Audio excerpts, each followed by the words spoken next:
우리 귀한 찬양 받아주신 주님께 감사의 박수 올려드리겠습니다. 아멘. 오늘의 예배를 위해서 우리 함께 기도하겠습니다. 사랑이 많으신 하나님, 하나님께서 사랑하시는 귀한 청년들을 이곳 교회로 인도하시고 주님 앞으로 예배드리며 나아가게 하시니 감사드립니다. 하나님께서 우리를 이곳 가운데 인도하여 주셨으니 듣는 자들의 마음을 열어주시고 귀를 열어주셔서 하나님께서 하시고자 하시는 그 귀한 말씀이 우리의 마음속 깊은 곳에 잘 새겨질 수 있도록 인도하여 주시옵소서. 그러한 예배를 이끌어 주실 주님께 감사드리며 사랑이 많으신 예수님의 이름으로 기도합니다. 아멘. 네, 여러분 반갑습니다. 저는 주안교회 주안성전에서 청년 일부를 섬기고 있는 이형빈 목사라고 합니다. 이곳 부평성전으로 와서 여러분에게 하나님의 말씀을 전할 수 있어서 참으로 기쁘고 감사합니다.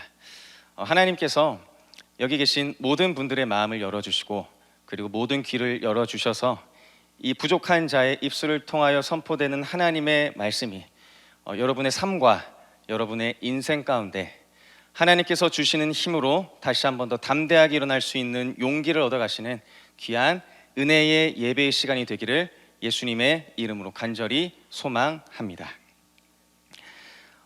여러분들께 한 가지 질문 드리고 싶은 것이 있습니다. 혹시 여러분들의 장래 희망은 무엇이었나요? 여러분들께서는 어렸을 때부터 지금까지 살아오시면서 다양한 장래 희망을 꿈꿔 왔으리라 생각됩니다. 그리고 여러분과 동일하게 저도 많은 장래 희망을 꿈꿔 왔었던 것으로 생각이 돼요. 먼저 제가 초등학교 때입니다. 제가 초등학교 때 혹시 저의 장래 희망이 무엇이었을 것 같다고 생각하시나요, 여러분? 초등학교 때 저의 장래 희망이요. 네. 네? 네. 잘하시네요. 네, 초등학교 때 저의 장래 희망은 바로 대통령이었습니다. 대통령. 네. 다들 대통령의 꿈을 한 번씩 꾸셨나 보네요. 네. 초등학교 때 저의 꿈은 대통령이었습니다. 그래서 이 대한민국을 세계 1등의 국가로 만들고 싶었던 초등학생의 야망이 있었나 봐요. 그리고 이제 중학생이 돼서 저의 장래 희망이 다시 한 번 더 바뀌었습니다. 중학생 때 저의 장래 희망은 대통령에서 의사로 바뀌게 됐어요.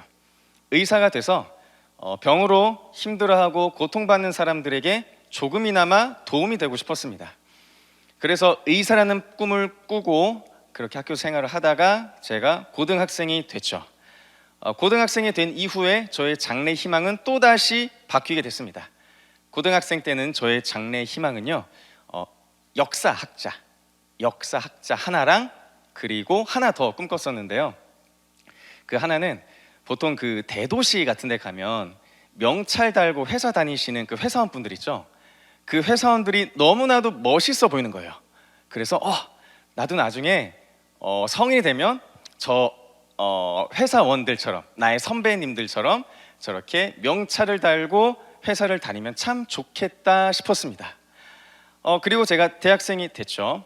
대학생이 된 이후에 또다시 저의 장래 희망이 바뀌었습니다. 그때 저의 장래 희망은 무엇이었냐면요, 바로 경찰이었습니다. 경찰. 네. 경찰이 돼서 정의를 실현하고 싶었어요. 나쁜 사람을 잡고 싶었습니다.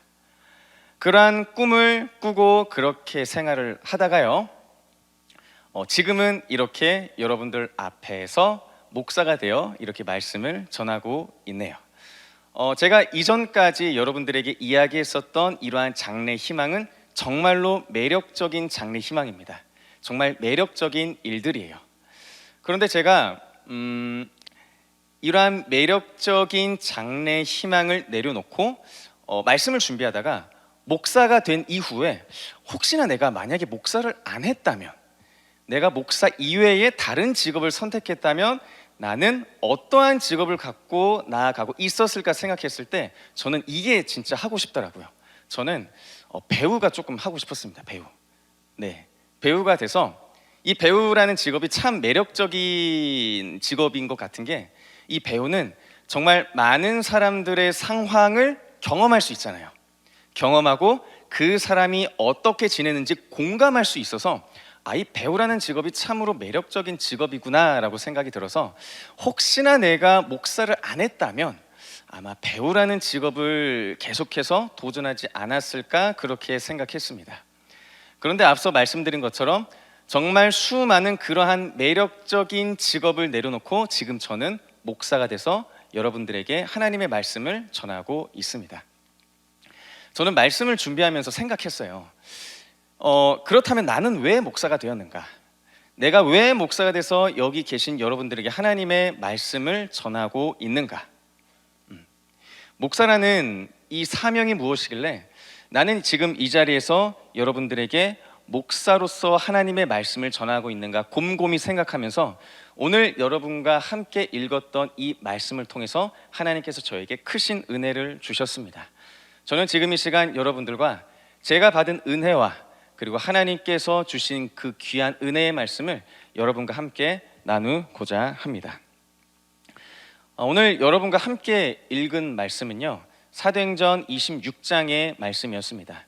여러분들 이전까지 계속해서 사도행전 26장의 말씀을 통해서 하나님의 말씀을 쭉 들어왔었을 텐데요, 24절 그 이전의 내용을 잠깐 제가 말씀드리자면, 바울이 지금 베스도와 아그리빠 왕 앞에서 자신을 변론하고 있습니다. 어떻게 변론을 하냐면, 바울은 이렇게 이야기합니다. 바울은 내가 그 이전에 어떠한 삶을 살아왔는지 자신을 소개하고요, 그리고 자신을 소개한 그 이후에 자신에게 찾아오신 예수님에 대해서 설명합니다. 그리고 예수님께서 나에게 이러한 사명을 주셨고 나에게 찾아와 주셔서 나는 지금 이렇게 복음을 전하고 있습니다라고 베스도와 아그리빠 왕 앞에서 자신의 삶을 이야기하고 있어요. 그런데 이러한 바울의 이야기를 듣고 베스도는 어떻게 반응했을까요? 한번 제가 24절을 읽어 보도록 하겠습니다. 사도행전 26장 24절입니다. 바울이 이같이 변명하매 베스도가 크게 소리내어 이르되 바울아 내가 미쳤도다, 내 많은 학문이 너를 미치게 한다 하니. 아멘. 이렇게 이야기합니다.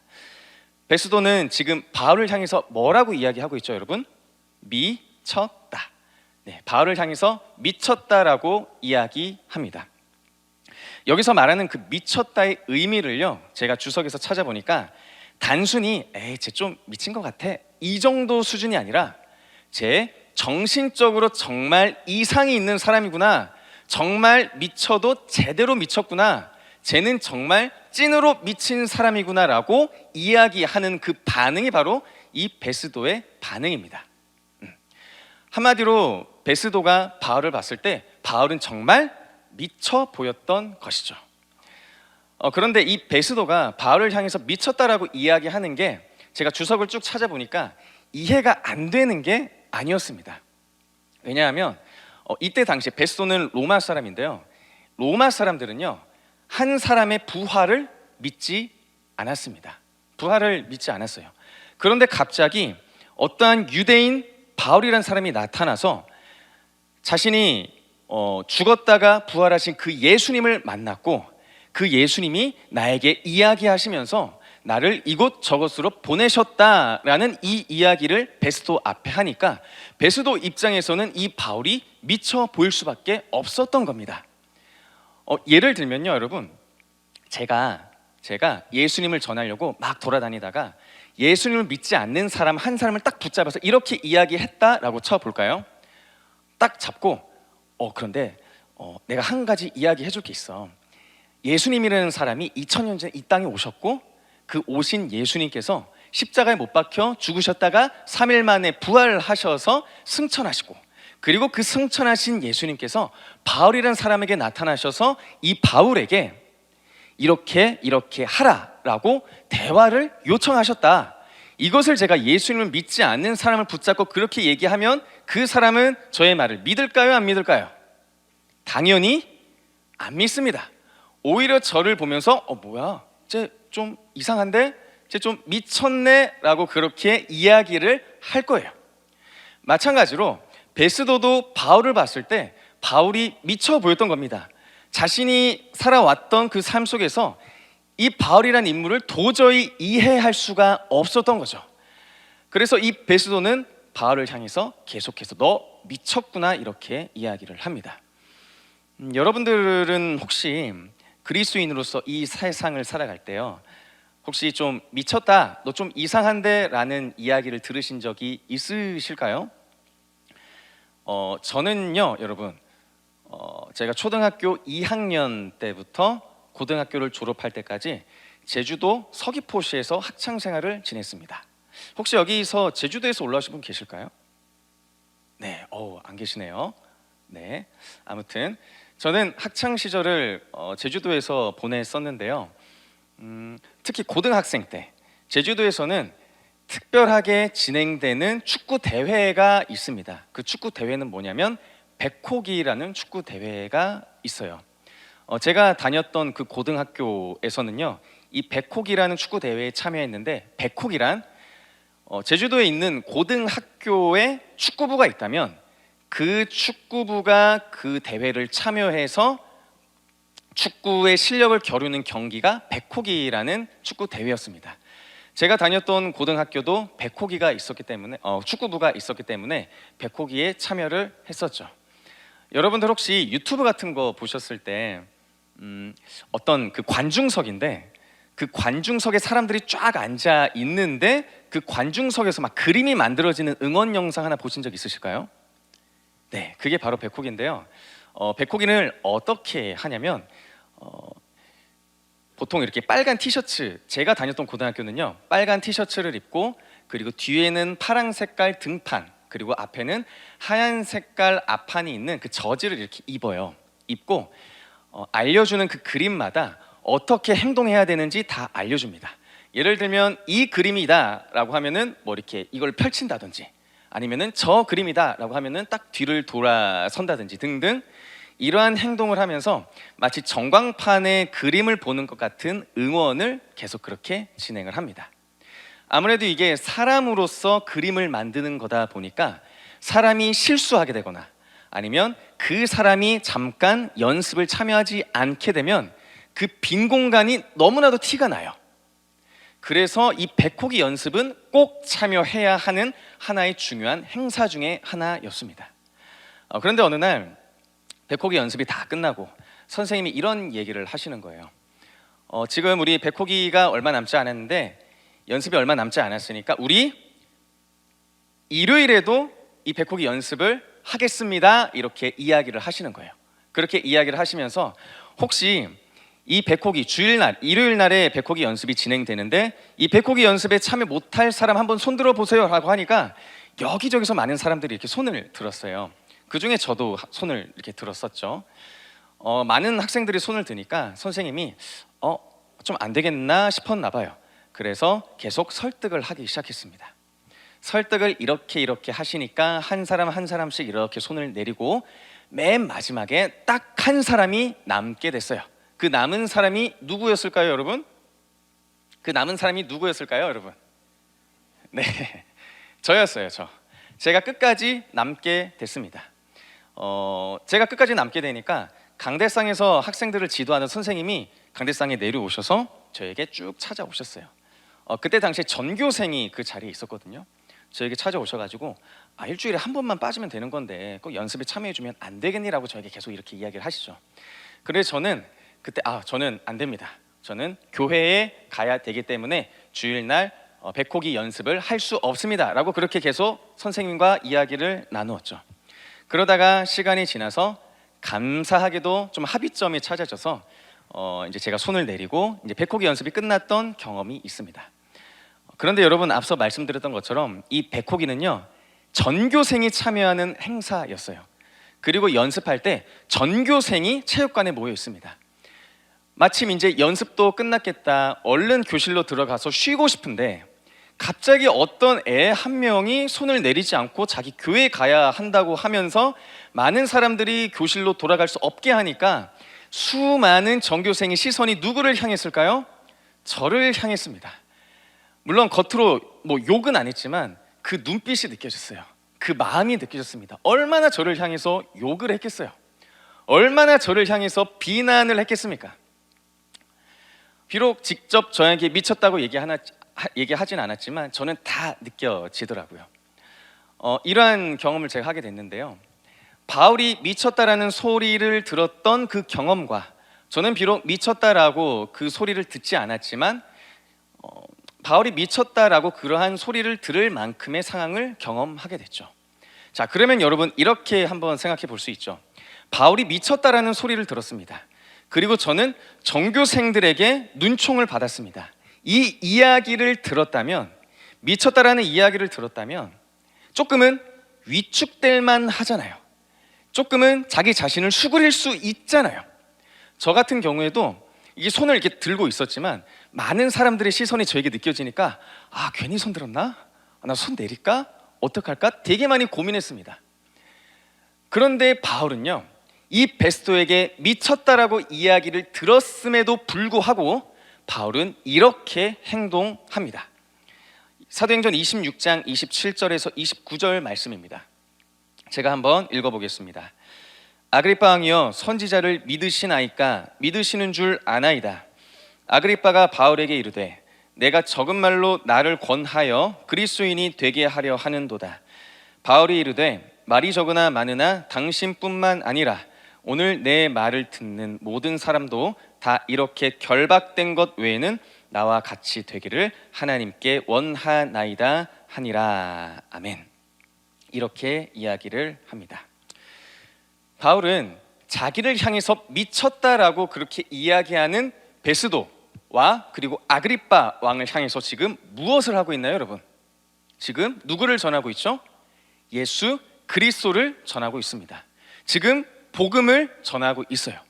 자신을 향해서 미쳤다라고 이야기하는 베스도와 아그리빠 왕에게 바울은 지금 예수님을 전하고 있습니다. 복음을 전하고 있어요.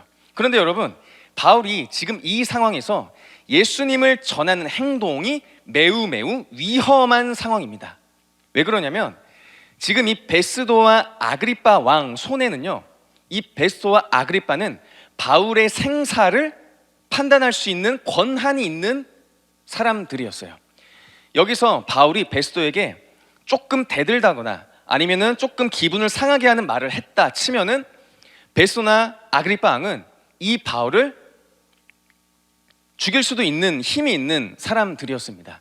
바울에게 죄를 선포할 수 있는 힘이 있는 사람들이었어요.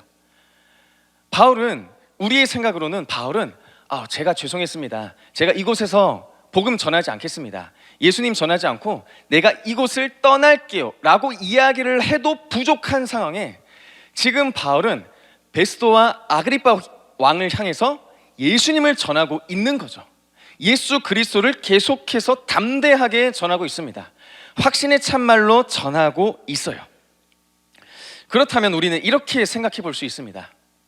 자, 그렇다면 이 바울이 어떠한 이유 때문에 이렇게 담대하게 예수 그리스도를 전할 수 있었을까? 바울이 이렇게 담대하게 예수 그리스도를 전할 수 있었던 그 원인은 무엇일까? 우리는 이렇게 생각해 볼 수 있습니다. 바울이 이토록 담대할 수 있었던 이유, 바울이 이토록 담대하게 예수 그리스도를 전할 수 있었던 이유는 과연 무엇이었을까요? 무엇 때문에 죽음의 위기 앞에서도 바울은 이렇게 담대하게 예수 그리스도를 전했을까요? 우리는 여기에 집중해야 됩니다. 이것이 바로 담대함의 이유가 소개되기 때문이죠. 사도행전 26장 16절에서 18절을 제가 한번 읽어보겠습니다. 16절입니다. 일어나 너의 발로 서라.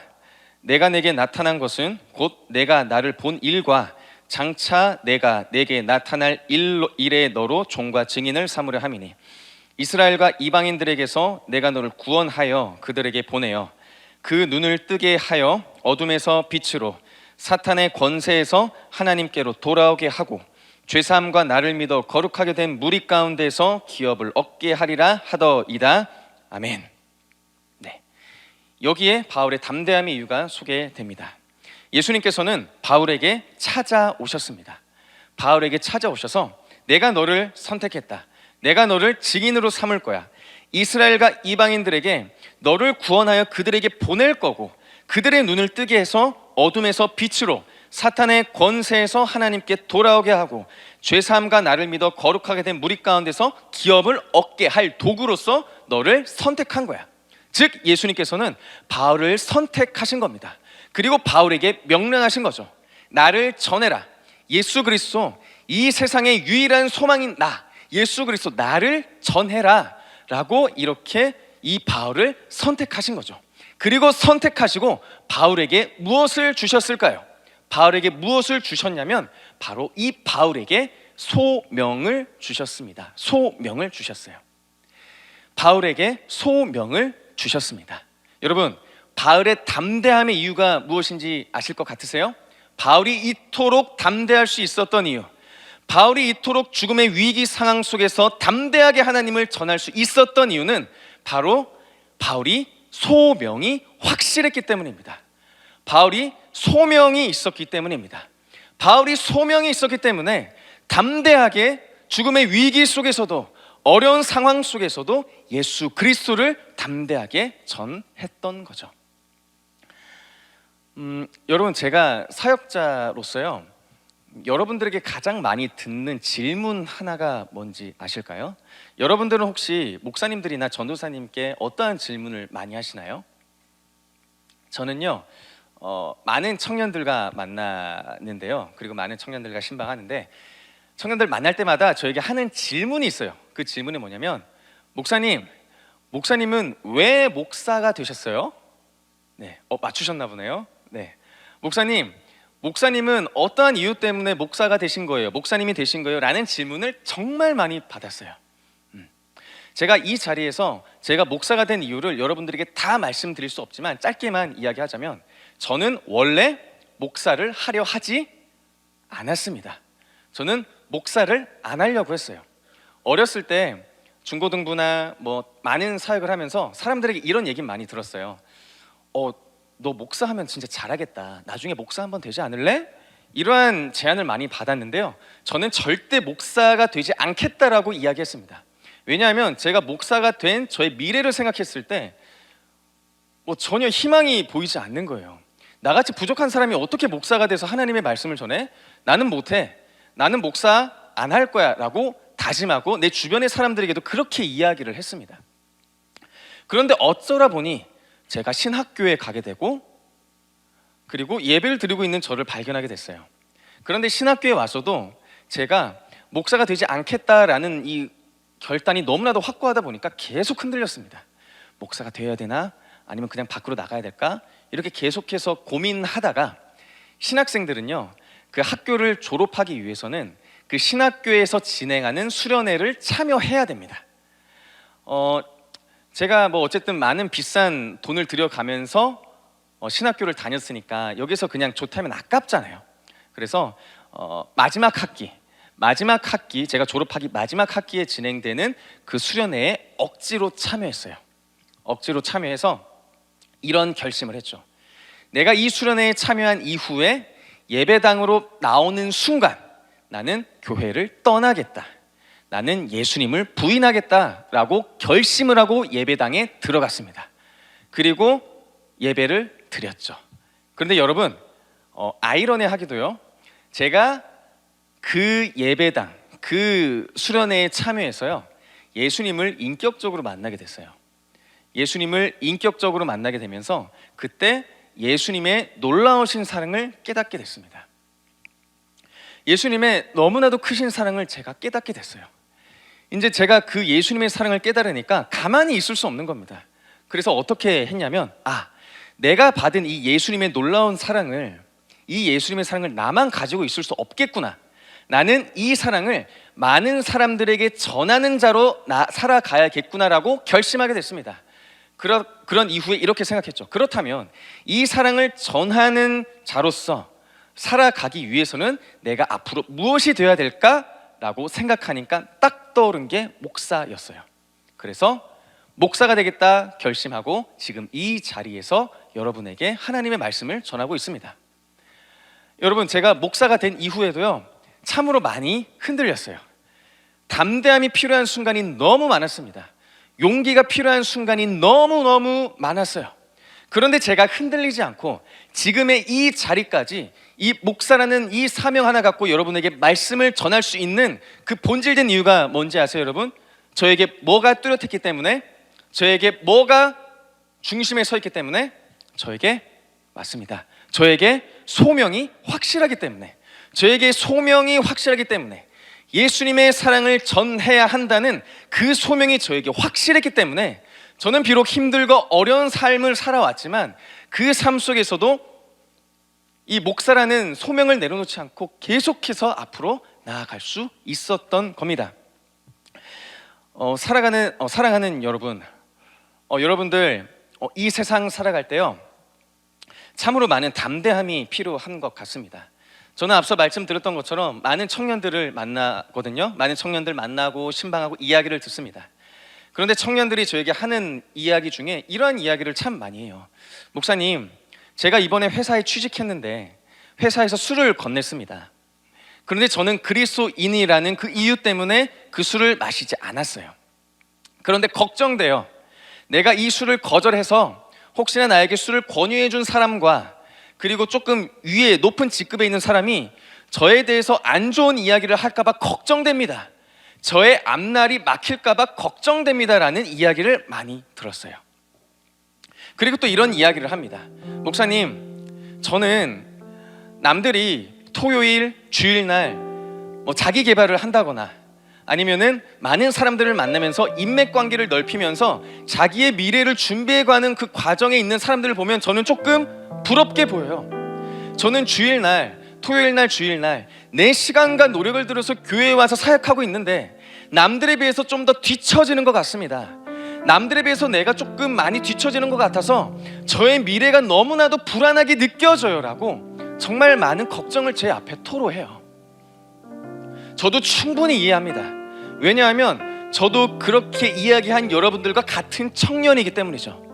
저도 그러한 여러분들과 같은 것을 경험했기 때문이죠. 그런데 여러분, 여기도 그러한 걱정들, 이 이외의 걱정들을 품고 나아가시는 여러분 계실지 모르겠어요. 그런데 여러분, 이렇게 우리의 삶이 걱정될 때, 우리의 미래가 걱정될 때, 정말 앞이 보이지 않는 그러한 상황 속에서 우리가 두려움 때문에 떨고 있을 때 우리에게 가장 필요한 것이 무엇인지 아십니까, 여러분? 우리에게 가장 필요한 것이 무엇인지 아세요, 여러분? 그것이 바로 소명입니다. 소명. 믿으십니까? 우리에게 소명이 분명해야 합니다. 하나님께서 우리에게 주신 소명이 분명해야 됩니다. 우리는 소명을 기억해야 됩니다. 소명이 있는 사람은 결코 무릎 꿇지 않습니다. 소명이 있는 사람은 결코 뒤를 돌아보지 않아요. 소명이 있는 사람은 결코 세상 가운데 무릎 꿇지 않습니다. 소명 있는 사람은 담대하게 이 세상 가운데 나아갑니다. 왜냐하면 그에게는 소명이 있기 때문입니다. 이 소명이야말로 우리가 이 세상 가운데 살아가는 우리에게 가장 필요한 하나님의 은혜요, 우리에게 가장 필요한 담대함의 이유가 됨을 믿습니다. 여러분 믿으십니까? 그러한 소명이 여러분을 담대하게 할 것이라 저는 믿어 확신합니다. 사랑하는 여러분, 여기 계신 모든 청년 여러분, 하나님께서 여러분에게 어떠한 소명을 주셨습니까? 그리고 어떠한 소명을 기억하게 하셨습니까? 소명을 기억하십시오. 소명을 발견하십시오. 그래서 이 세상 가운데 담대한 그리스도인으로, 세상 가운데 무릎 꿇지 않는 거룩한 그리스도인으로, 소명을 품은 담대한 그리스도인으로 나아가시는 주 안의 모든 청년 여러분 한 분 한 분 되시길 예수님의 이름으로 간절히 소망하고 축복합니다. 아멘. 지금 이 시간 우리 함께 찬양하며 기도하는 시간 갖겠습니다.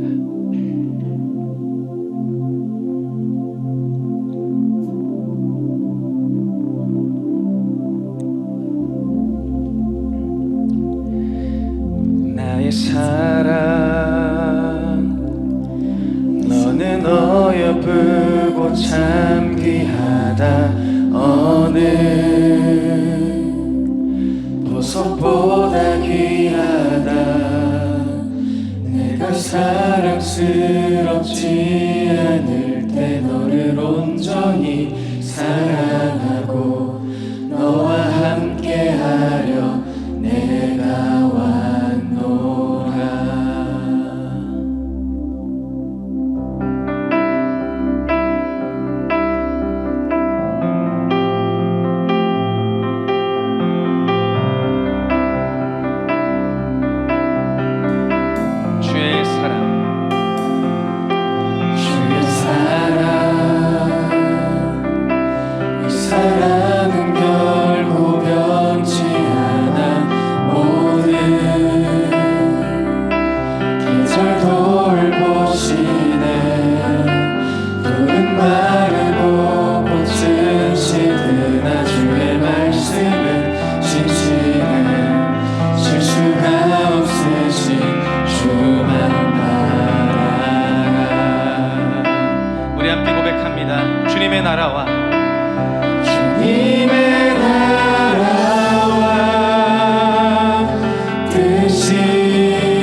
주신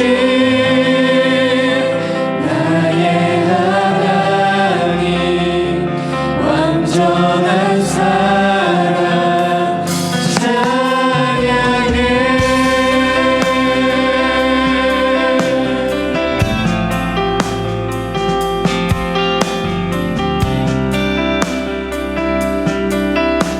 주의 사랑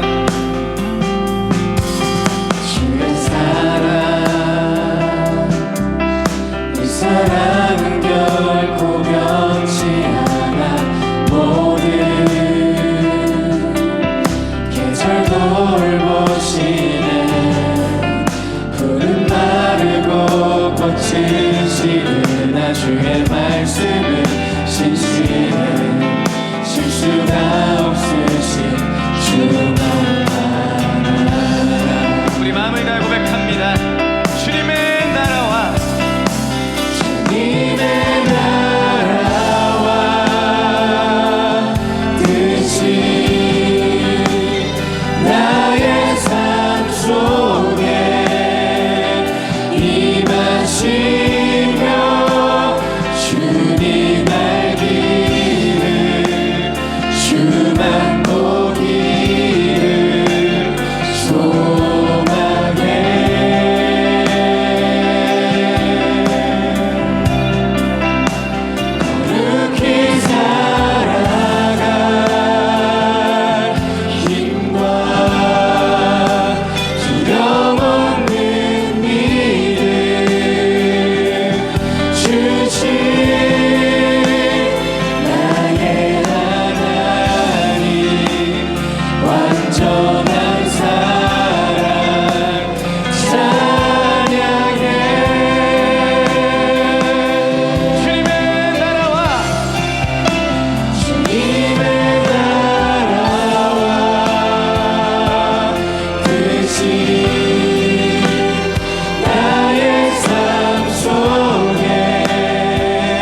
여러분들의 삶과 인생 어떠십니까? 여러분들이 살아가고 있는 그 상황, 참으로 담대함이 많이 필요한 삶 아닙니까? 담대함이 너무나도 필요한 인생 아닐까요? 그럴 때 여러분, 우리는 기억해야 됩니다. 하나님께서 나에게 어떠한 소명을 주셨는지, 하나님께서 나에게 어떠한 소명을 주셨는지 우리가 기억하는 것이 필요합니다. 혹시 내가 무릎 꿇고 무서워서 뒤를 돌아서 도망가는 청년들이 있었다면, 여러분 지금 이 시간 하나님께서 나에게 주신 소명을 다시 한 번 더 기억하길 원합니다. 하나님께서 나에게 주신 그 소명을 기억하며 이 세상 가운데 담대한 청년으로 인하기를 소망합니다. 지금 이 시간 우리 함께 기도할 때, 하나님, 내가 잊고 있었던 소명이 있었다면 지금 이 시간 다시 한 번 더 기억하게 하여 주시옵소서. 내가 소명을 알지 못한다면 지금 이 시간 소명을 알게 하여 주시옵소서. 소명을 발견하게 하여 주시옵소서. 그래서 그 소명을 갖고 이 세상 가운데 담대하게 일어나는 거룩한 청년으로 나아가게 하여 주시옵소서. 우리 주님 이름 한번 부르시며 통성으로 기도하겠습니다. 주님, 사랑이 많으신 하나님, 하나님께서 사랑하시는 청년들이 주님 앞에 담대함으로 나아가기를 소망합니다. 그런데 우리는 연약하여서, 담대하지도 하여서 예수님 몸을 끌고 사들하고 주님을 향해 돌아가는 간사한 모습이 있었음을 고백합니다. 하나님, 우리가 담대하기를 소망합니다. 여기 있는 모든 청년들이 하나님께서 맡겨주시는 소명을 기억하게 하여 주시옵소서. 소명을 발견하게 하여 주시옵소서. 우리가 세상 가운데 무릎을 꿇는 청년이다. 세상 가운데 담대하게 일어나는, 세상 가운데 담대하게 나아가는 거룩한 주 안의 청년을 될 수 있도록 하나님, 여기 있는 청년들에게 예수의 소명을, 하나님의 소명을 온전히 내려 주시옵소서. 그 소명을 발견하게 하여 주시옵소서. 그 소명을 알아가게 하여 주시옵소서.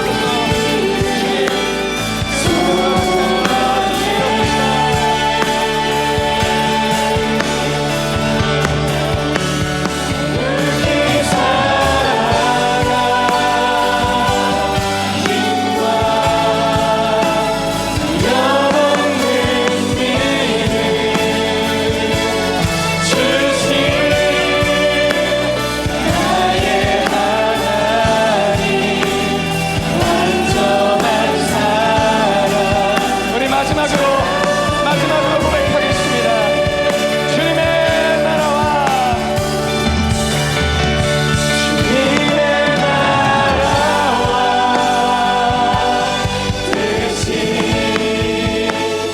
나의 삶 속에 임하시며 주님 알기를 주 반복이를 소망해.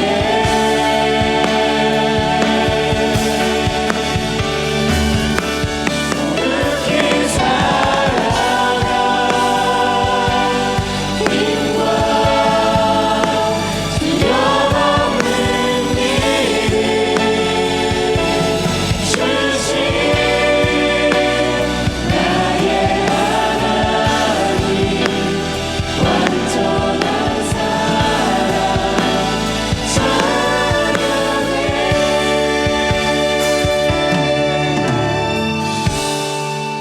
사랑이 많으신 하나님, 우리는 참으로 연약한 존재 아닙니까? 우리는 참으로 부족한 사람 아닙니까? 그래서 하나님을 믿는다 고백하고 우리의 입술로 예수님은 나를 구원해 주신 주님이라 고백하지만 우리 마음속에 참으로 무서움이 많이 있습니다. 우리 마음 가운데 참으로 두려움이 많이 있습니다. 그럴 때 우리는 어떻게 나아가고 있습니까? 주님을 사랑한다고 고백하지만 그 무서움 때문에, 그 두려움 때문에 무릎 꿇고 남들 몸에 눈물 흘리는 우리의 모습이, 우리의 연약한 모습이 있진 않았습니까? 하나님께서 오늘 우리에게 주신 말씀을 통하여 다시 한 번 더 소명을 기억해야 함을 들었습니다. 하나님께서 우리에게 주신 소명이 분명히 있을 줄 압니다. 하나님, 우리에게 소명을 다시 한 번 더 기억나게 하여 주시옵소서. 그리고 소명을 알지 못하는 청년들이 있다면 그 청년에게 소명을 허락하여 주셔서 이 세상 가운데 무릎 꿇는 청년이 아니라, 두렵다고 회피하는 청년이 아니라, 주님께서 주신 그 소명을 품고 이 세상 가운데 담대하게 나아가는 거룩한 청년으로 변화시켜 주시옵소서. 그래서 이 세상 가운데 무릎 꿇지 않는 청년, 세상 가운데 담대하게 나아가는 청년, 주님께서 우리에게 주신 그 소명을 품고 무릎 꿇지 않는 청년으로 나아갈 수 있는 거룩한 주 안의 청년으로 나아가게 하여 주시옵소서. 우리를 그러한 담대함으로 소명을 품은 청년으로 나아가게 하여 주시는 주님께 감사드리며 사랑이 많으신 예수님의 이름으로 기도합니다. 아멘.